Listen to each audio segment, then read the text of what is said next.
1 वाटी बेसन पीठ, 1 फुलपात्र साखर, काजू बदाम घ्यायचे, साखर वेलची मिक्सरला दळून घ्यायची, 2 चमचे तूप घ्यायचं, बेसन पीठ गाळणीने गाळून घ्यायचं. बेसन पीठ हळू गॅसवर छान भाजून घ्यायचं.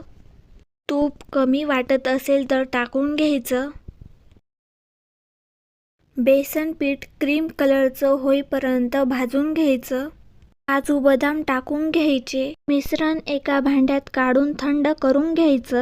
मिश्रणामध्ये दळलेली साखर चवीनुसार टाकून घ्यायची. पीठ छान मळून घ्यायचं.